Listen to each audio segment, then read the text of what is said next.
Hello, welcome. Let's try to solve another Leetcode problem.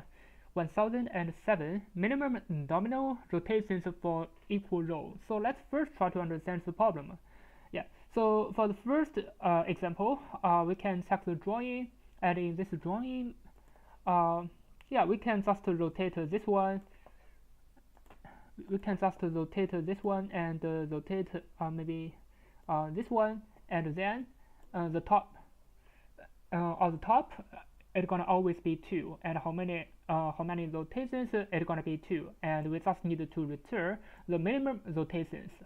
Yeah, or maybe we can rotate, make the bottom to be 2, but that is not the minimum. If we make the bottom always to be 2, it's gonna be 3, but 2 is the minimum. Yeah, and let's just check the second example.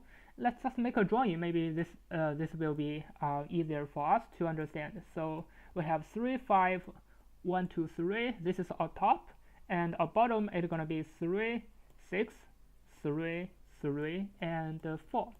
So first of all, can we use a brute force to solve the problem? I mean, how many numbers for this dice? Definitely it's gonna be 6 numbers. Yeah, because for dice it's gonna be from 1 to 6. If this is okay, we can even use the brute force to solve the problem. But actually, we don't need to use that. Yeah. So this is just for a dice. Maybe we are just giving 2 arrays, and this array can be rotated to another array. Yeah, if it is not from numbers 1 to 6, definitely we cannot use the brute force. Yeah. So now let's just use another idea to solve the problem. Definitely, it's not brute force. Let's just check the top I and bottom I. So it is from 1 to 6. So this means we can use the brute force. But we don't need to use. If the top I and bottom I is not from 1 to 6, it may be from just 1 to 10,000. So what are we gonna do? If this is not the domino, yeah. If the point is not from 1 to 6, yeah. So because we are going to check half of the numbers.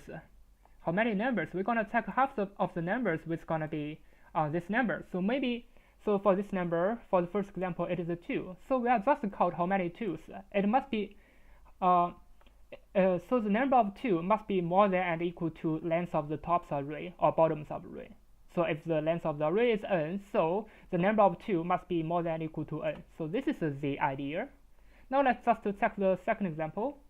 So for the second example, we're gonna check what's gonna be the most frequent number for the top and bottom array. So we're gonna put it together. So definitely it's gonna be 3. 1, 2, 3, 4, 5. Yeah, we have 5, 3. So for this 3, how many 3? We're gonna have 5. But is this okay?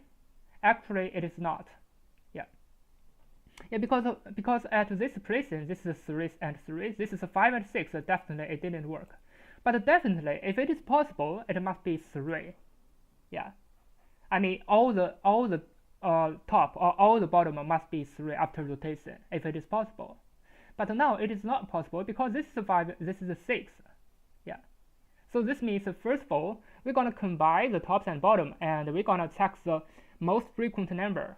So for this example, it's gonna be 3, and then we're gonna check this number 3. For the first example, we're gonna check this number 2. Yeah.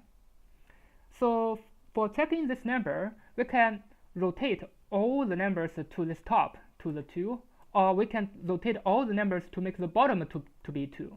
Yeah, and then we're gonna choose the minimum. So this is just the basic idea. Now let's just start coding. So we're gonna prepare the length of the tops array. So this is okay.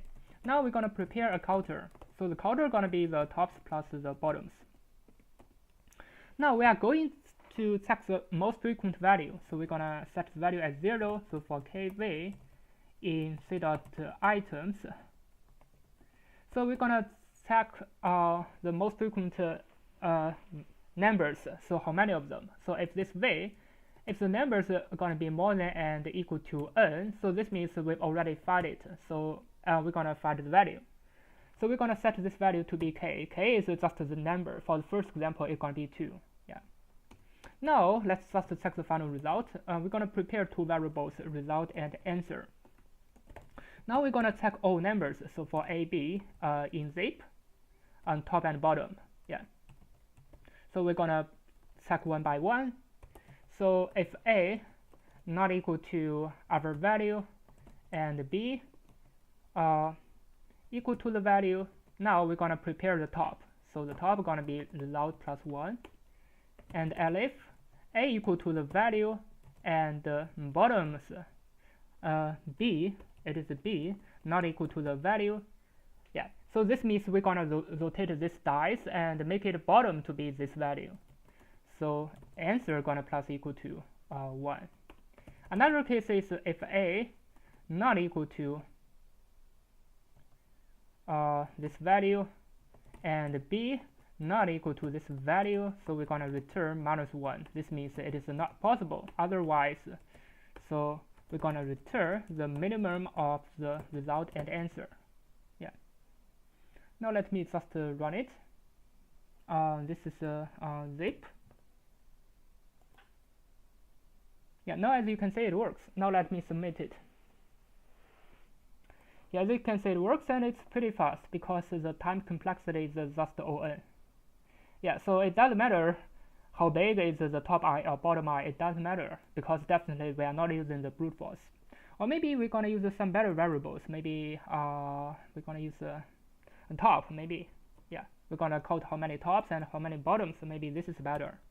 Yeah, so we're gonna put the result to be top and answer to be the bottom. Yeah. So this is for checking if all the numbers. This is for checking if this number, if rotated the number to the top. So how many tops and how many bottoms. Yeah. And we're gonna choose the minimum count. So I hope you understand it. So basically, this problem is just about mathematical calculation. If you know about some mathematics, definitely you're gonna solve this problem. Thank you for watching. See you next time.